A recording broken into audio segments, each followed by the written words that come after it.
Bienvenue dans notre simulation de chaîne d'approvisionnement.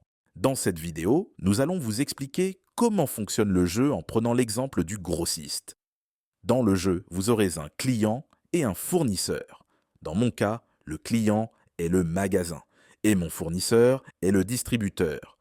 Pendant la partie, vous recevrez des commandes de votre client et devrez lui expédier les caisses correspondantes. De la même manière, vous enverrez des commandes à votre fournisseur et recevrez des caisses de sa part. Votre objectif est de décider de la quantité à commander auprès de votre fournisseur pour maintenir un niveau de stock suffisant afin de répondre à la demande de votre client. Attention à ne pas avoir trop de stock, car cela génère des coûts. Mais si vous n'avez pas assez de stock, vous aurez des commandes en rupture, ce qui génère également des coûts. Comment jouer ? Chaque semaine, vous verrez une animation montrant les échanges qui concernent votre rôle. Par exemple, lors de la semaine 0, j'ai reçu 4 caisses de mon fournisseur. De plus, mon client a commandé 4 caisses.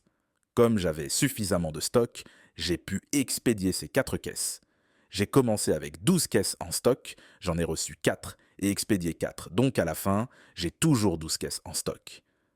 Chaque caisse en stock génère un coût de 0,5 euros, donc cette semaine, mon coût cumulé a augmenté de 6 euros. Si vous n'avez pas assez de stock pour répondre à la demande de votre client, les quantités manquantes sont indiquées en rupture.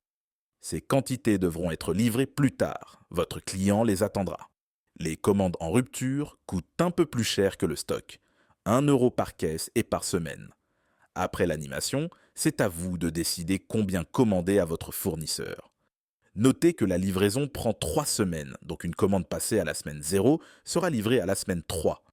Pour décider combien commander, tenez compte de votre stock actuel et de la demande que vous avez reçue de votre client les semaines précédentes. Vous pouvez également voir les livraisons en cours provenant de votre fournisseur, représentées par des camions se dirigeant vers votre rôle. Vous n'avez aucune visibilité sur les commandes futures que votre client va vous envoyer, car cela dépend de la décision du participant jouant ce rôle. Vous n'êtes pas autorisé à communiquer avec les autres joueurs. Essayez donc d'estimer la demande future à partir des semaines précédentes et de maintenir un niveau de stock adéquat pour minimiser vos coûts. Par exemple, je vais commander 4 caisses pour la semaine 0. Une fois que tous les joueurs ont validé leur commande, le jeu passe automatiquement à la semaine suivante. Si un joueur manque à l'appel, son rôle sera joué par l'ordinateur.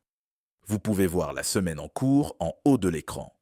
Le jeu durera un nombre de semaines inconnu. Quelques commentaires finaux. Si vous jouez en tant que magasin, vous recevrez des commandes directement du consommateur final, gérées par l'ordinateur. Si vous êtes l'usine, vous n'avez pas de fournisseur, mais vous pourrez produire des caisses avec un délai de 3 semaines. Il est maintenant temps de jouer. Rejoignez votre rôle et prenez la responsabilité d'un gestionnaire de supply chain. Bonne chance!